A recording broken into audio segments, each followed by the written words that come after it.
Le règlement collectif de dette est une procédure qui a été instaurée par la loi du 5 juillet 1998. Cela étant, la matière a été réformée en 2005. L'objectif de la procédure de règlement collectif de dette est de rétablir la situation financière d'une personne surendettée en lui permettant, dans la mesure du possible, de payer ses dettes et en lui garantissant qu'elle pourra mener une vie conforme à la dignité humaine. La procédure en règlement collectif de dette doit être introduite par le biais d'une requête unilatérale auprès des juridictions du travail. Le juge saisi doit statuer sur la demande de règlement collectif de dette dans les 8 jours du dépôt de la requête. Toutefois, si le juge considère qu'il lui manque des informations pour pouvoir se prononcer sur la recevabilité de la demande, celui-ci invite le requérant à compléter certaines informations manquantes. Dans cette hypothèse, le délai de 8 jours ne commence à courir qu'à partir du moment où le requérant a communiqué au greffe les informations demandées. Pour qu'une personne puisse bénéficier de la procédure en règlement collectif de dette, celle-ci doit remplir plusieurs conditions. Il appartient au juge, suite au dépôt de la requête, de vérifier si les conditions sont remplies. Tout d'abord, le requérant doit avoir qualité pour agir et doit également avoir un intérêt pour introduire la demande en règlement collectif de dette. Par ailleurs, l'article 1675.2 du Code judiciaire prévoit des conditions relatives à la personne qui fait la demande de règlement collectif de dette, à sa situation géographique et à son surendettement. La première condition à la recevabilité de la demande est que la personne soit une personne physique.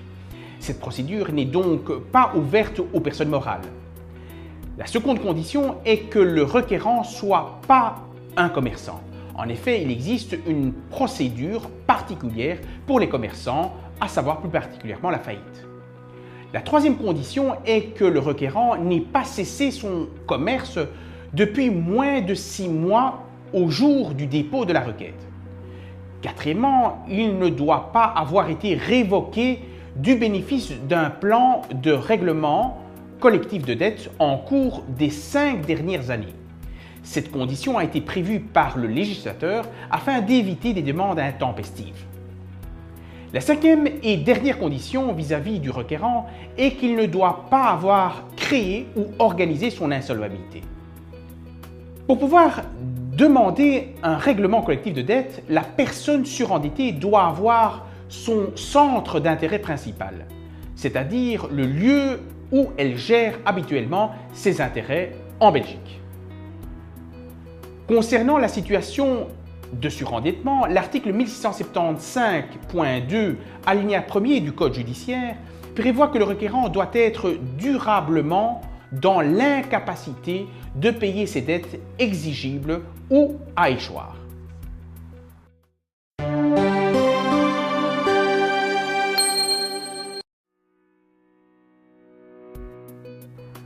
Le juge saisi par le biais d'une requête vérifiera si le requérant remplit toutes les conditions. Si tel est le cas, le juge considérera la demande du règlement collectif de dette du requérant admissible. Cette décision prend la forme d'un jugement qui doit intervenir 8 jours après le dépôt de la requête. Par le biais de sa décision d'admissibilité, le juge va désigner un médiateur de dette. Le médiateur de dette peut être un avocat, un officier ministériel, un mandataire de justice, voire une institution publique ou privée agréée par une autorité compétente.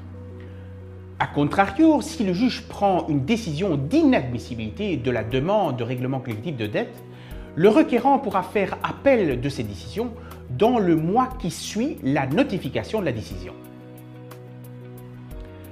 La décision d'admissibilité a plusieurs effets. Ceux-ci sont déterminés par l'article 1675.7, paragraphe 1er du Code judiciaire. En effet, cet article dispose que la décision d'admissibilité fait naître une situation de concours entre les créanciers et a pour conséquence la suspension du cours des intérêts et l'indisponibilité du patrimoine du requérant. Tout d'abord, la situation de concours entre les créanciers signifie que la décision d'admissibilité va créer deux universalités, dont chacune se compose d'un actif et d'un passif. En d'autres termes, le concours entre les créanciers a pour objet d'opérer une scission du patrimoine du débiteur en détachant de ce dernier une universalité qualifiée de masse et composée des biens et des dettes existantes du débiteur. Le second effet repris par l'article 1675.7 paragraphe 1er du Code judiciaire est que cette décision fait naître une indisponibilité du patrimoine du requérant. Celle-ci a pour conséquence que le débiteur n'a plus aucun pouvoir sur son patrimoine, étant donné que le médiateur de dette gérera l'actif et le passif de son patrimoine. Ainsi, le débiteur ne pourra plus aliéner des biens meubles ou immeubles, céder des créances, recevoir des paiements ainsi que de payer un créancier. Un autre effet de la décision d'admissibilité est de suspendre les voies d'exécution qui tendent au paiement d'une somme d'argent. Cela signifie que les créanciers ne peuvent plus procéder à des saisies-exécutions, au recouvrement des créances, à des confiscations, voire à la délégation de salaire.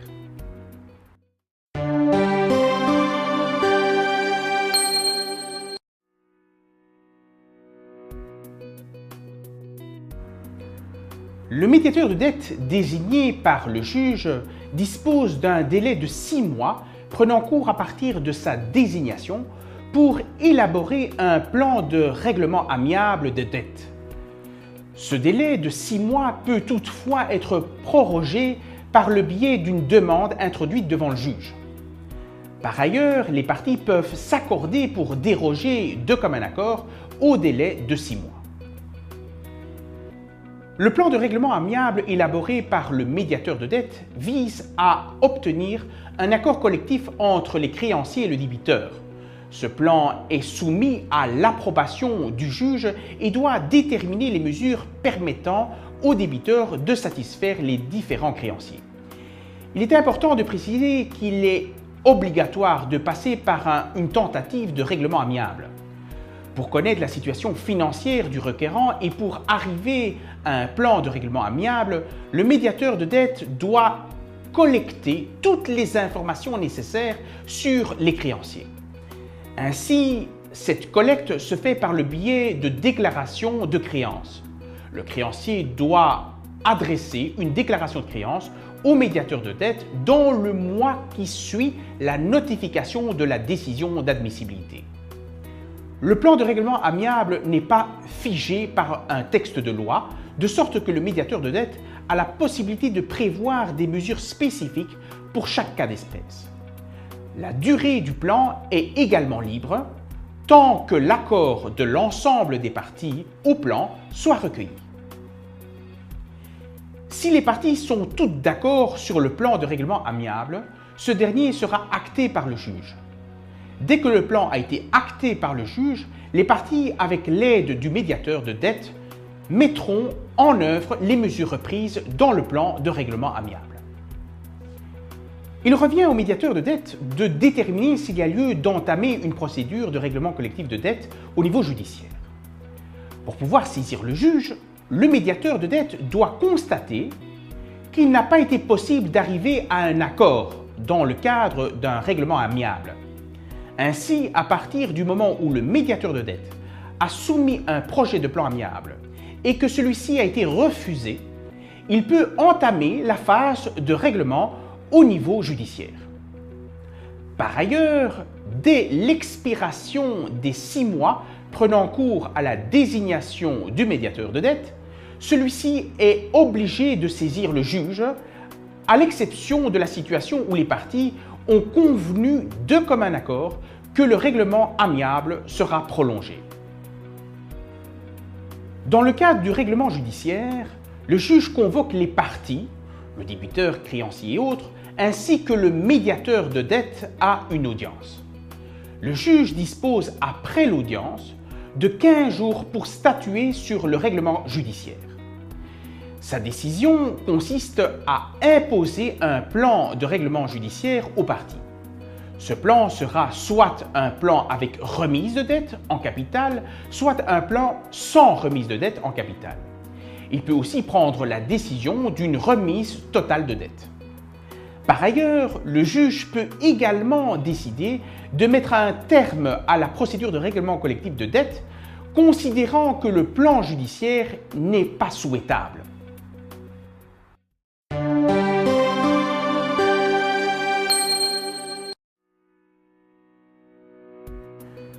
Plusieurs événements peuvent se présenter venant mettre un terme à la procédure de règlement collectif de dette.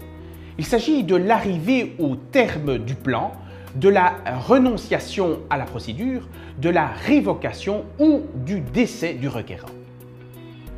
En effet, qu'il s'agisse d'un règlement amiable ou judiciaire, le plan prend fin après une certaine durée.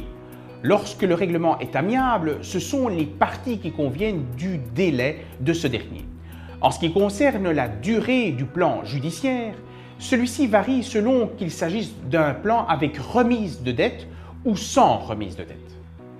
Lorsqu'il est avec remise de dette, le plan dure entre 3 et 5 ans, tandis que le plan sans remise de dette a une durée de maximum 5 ans. Il est également possible que le débiteur demande à renoncer à la procédure de règlement collectif de dette. En effet, le règlement collectif de dette impose des obligations contraignantes dans le chef du débiteur et celui-ci peut, durant la procédure, préférer y renoncer.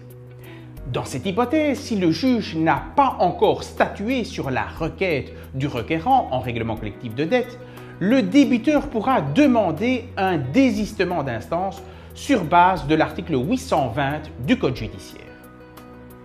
Si le requérant vient à décéder pendant la procédure de règlement collectif de dette, les effets de ce décès diffèrent selon la phase de la procédure.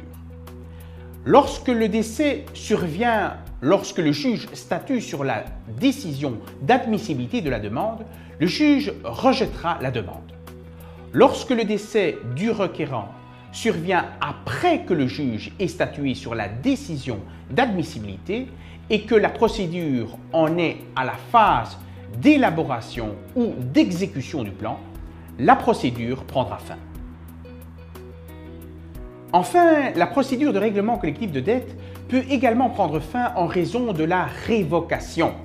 La révocation est prévue par l'article 1675.18, paragraphe 1er du Code judiciaire et est une sanction applicable au débiteur lorsqu'il n'agit pas de bonne foi dans la procédure de règlement collectif de dette.